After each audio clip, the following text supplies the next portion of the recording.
Welcome back to Programming with Qt Widgets. In this episode, we'll take a bit deeper dive into Qt Widget and see some of the facilities that it offers.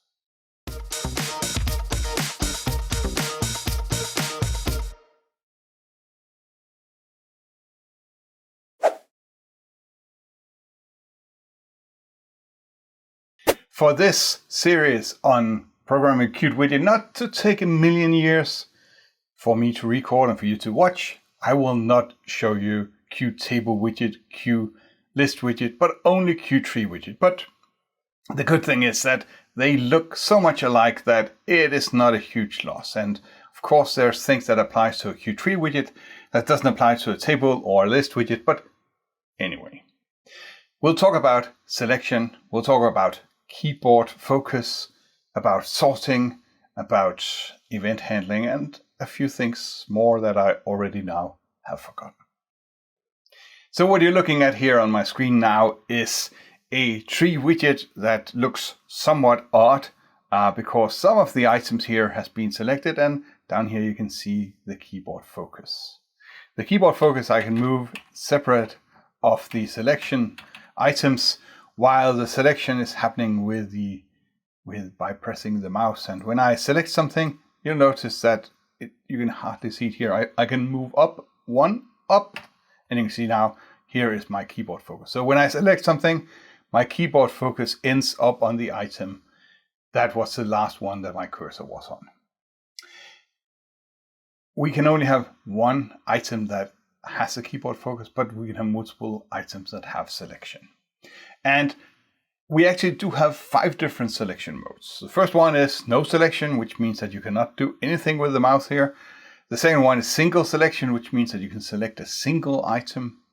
Then we have multi-selection. That's what you see here, where I simply press and release on an item to select it. Extended, that is that I can have a range of items, but it needs to be a range. And if this was extended and I press down here, then everything else would be deselected. If I want to continue, then I need to press Shift and then the button, I think. And finally, continuous selection, which means that all the items must be in a continuous selection. The extended, I can have multiple blocks, but they need to be, that doesn't make any sense. Never mind. It's really how the interaction is different between multiple and extended. It looks somewhat weird up here that I can select this item and not that item, because after all, the whole row belongs together, and that's not necessarily true for a table where it would make sense to just select a single table item. But if I had a table that was for visualization and it was 10 rows or 10 columns wide, then it would be somewhat annoying that when I selected one of the rows that I couldn't see the others. And for that, I have set selection behavior, and I have 3 different selection behavior. Select item, meaning only a single item is selected. Select rows, meaning that a whole row will be selected at a time. And finally, select columns, meaning that a whole column will be selected whenever I select a single cell. From a programming point of view, the other was more like from a user's perspective. From a programming point of view, the keyboard focus is called current item inside of my code, and I can go and ask for the current item, and it returns me a Qt widget item or a Qt table widget item or Qt list widget item in the other two.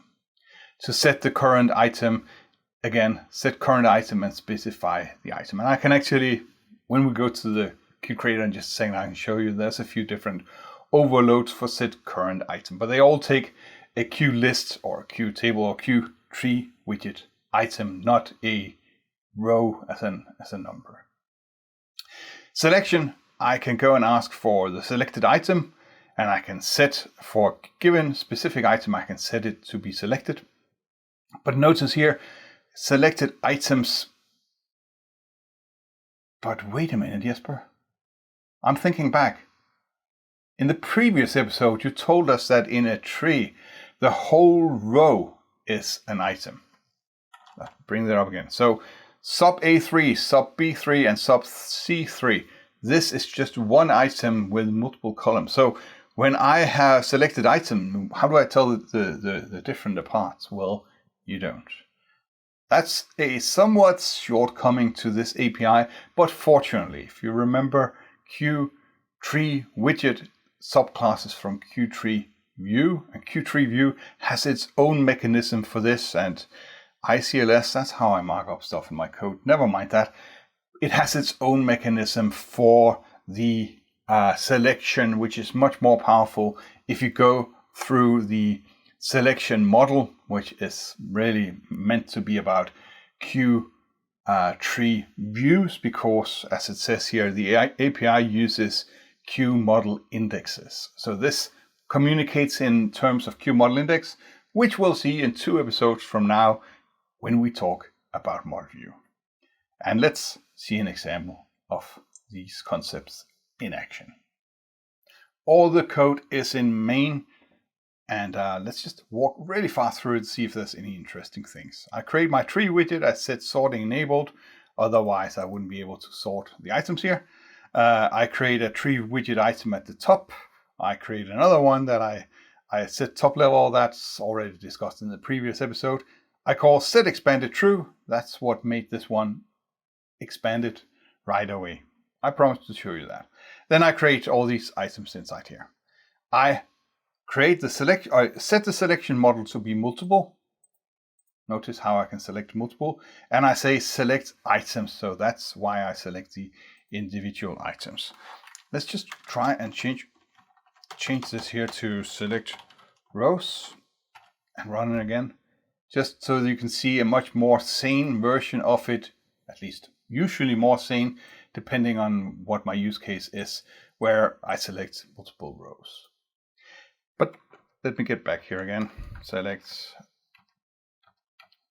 weird things happening. There we are, select items, and just run it again. Let me clear the standard output, because that's where we'll look now. Of course, the next pieces of code here is for printing out information about the current item and the selection. Let's just start with the current item here. There's a signal from Qt Widget called current item changed. It brings out 2 parameters, both Qt Widget items, one being the current, the new item being selected, and one being the previous items. And my code here even tests for whether there is a previous item. I cannot not have a current item in my tree view. So that's just a mood. There's a lot of Qdebug, no space, no quote. That basically gives me a Qdebug where I do not print out quotes around my items, and where I do not print a space between items. It was just a habit to do it like that. But anyway, you can see that when I select an item, going down here, you can see that it print out the current item is sub A6 and the previous was sub A7. Current item is sub A6, but wait, Jesper, the current item is sub C6. What's up with that? Well, remember, I do not have an item for this here. The whole row is an item, and then there's different columns. And that will be much more apparent when I talk about the current, or not the current, the selected items, which we'll see up here. So let me just select an item here, select 2 of those, and then you can see selection sub A4 and sub A5.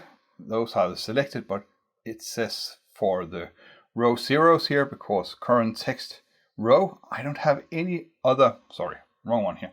Up here, selected items, that returns me a list of Qt Widget items, or Qt Widget item pointers, and it doesn't have a way of knowing which column that belongs to. So all I can see here is that the item, that this particular item was selected. I can go and ask for the text in column 0, which is this column over here, which is why it prints this out. But as I told you, there is another mechanism, and that is to use the mechanism from model view. This one also, it says Q item selection, or my tree has a model not in regular model view setup, but it's a model for the selection you can get to. And this model is representing the selection basically.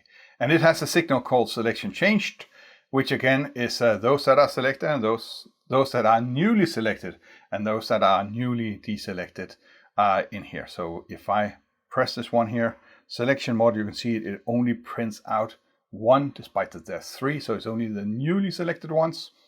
And what it gives me is Q item. It gives me a Q item selection, and a Q item selection is because I could have some weird setup of selection of multiple items way for a later episode when we talk about model view. But in my item selection, I can go and ask for indexes, and an index, that's a Q model index, which we'll see in 2 episodes from now. But basically, I can go to the index, I can ask it for its data and toString, and you'll see that if I click over here, it will say sub C2, not sub A2, but sub C2. So if you need that kind of control, then you need to go through the selection model of your Q tree widget. We already saw that you can sort your trees by clicking at the top of your, or in the header of your column, and it'll sort the given column accordingly. But to enable that, you needed first to call set sorting enable true. There's a small arrow here that indicates the direction of the sorting, but if you don't like that arrow, maybe because that you are painting something yourself, then you can disable that part by simply calling set sort indicator shown false. For some reason, sorting is not enabled by default, but moving your columns around is. And if you do not want that for some reason, you can disable that by calling on the header again, set section movable false. And talking about sorting, you can of course sort programmatically from your source code by calling sort items on your tree widget, specify the column, specify whether it should be ascending or descending. And if you need more control, and let me just show you up here again, because you can see 1, 10, 11, 2, 20, that's not really nice sorted. At least to my eyes, I would have liked it to say 1, 2, 3, 4, 5, 6, 7, 8, 10, 11, 12, 15, and so on, right? That you can do by overriding operator less than on your Q3 widget item. But of course, you need to subclass Q3 widget item now to be able to do so. OpenGL, DirectX, Vulkan. Oh, there are so many things to consider these days if you want to do 3D. Take a 3D training from KDAB and get a clear mind. Let's have a look at the code here. You can see that I can play with these few different things here. So let's just comment them out and try and run the code again. And this time I cannot reorder my section as before, but I can of course still sort it. But when I sort it, there's no sort indicator shown up there. Okay, to be able to sort, and you can see we have this problem of sorting that 1 comes before, well, 10 comes before 2. So, but it works over on column B because magic. Let me show you the magic for this. Down here, I create those 25 items, and let's just have them over here, sitting up here at the top. Here's my 25 items that I've created, and they are instances of my item now, which is a subclass of Q3 widget item. It takes the ID in as a parameter, remembers that ID in an instance variable, and then it prints the sub A, or it creates these 3 columns for sub A, B, and C, as you can see there. But I overrode the operator less than, and what I do in here is that first of all I check what is the sort column. So is it this, this, or that? And if the sort column is 1, then it will do its magic here, which basically go and ask the other for its MID and my for my ID. And then the operator less than is then implemented that way. And that allows me to make sure that it's sorted the way that I intended. If it's not column 1, then it will let Qt widget item do its sorting in the broken way, which is just alphabetically from, well, as we know it usually goes. One super duper, very, I'm just trying to make you go like, what is Jesper up to now? Thing to remember and understand is that my items, that is QList widget item, Qtable widget item, and Qt widget item, they are not subclassing from QObject or QWidget. Take a second to think about that. What is so special about QObject? Well, QObject has event handling, and it has the power of signals and slots. And these items do not inherit from QObject, which means that there are no event handling on the items. There are no signals being emitted by the items, simply because they are not subclassing from QObject. So why are they not? Well, this is likely a consideration of the amount of memory that these items take up. Imagine you had a table of lots and lots of rows and columns, and you had each item be a subclass of QObject. You would be paying, I don't know, 70, 80 bytes per table cell for the facility of being able to emit signals. So what do we do instead? Well, events are handled on Qt Widget itself. And then, so if there is a mouse move or mouse press or some specific event that you are interested in, you will listen to those on the Qt Widget. So you subclass from Qt Widget, and in your subclass, you will overwrite the event handler you're interested in. And there you can go and ask for item at, and then this given position. And that will give you a Qt Widget item back. And then you can go and call a method that you have created yourself. Say handle whatever is interesting for you there. Qt Widget knows that this is a shortcoming. Well, likely not Qt Widget itself. It's after all just a stupid class. But the developers of Qt Widgets, they know that that might be a bit of a hard blow to you. So they are listening to a number of these widgets, and they are emitting signals: item clicked, item entered, item expanded, and a number of other signals. I know because it says ... here. And each of those brings out the Qt Widget item that was clicked or entered or expanded or whatever.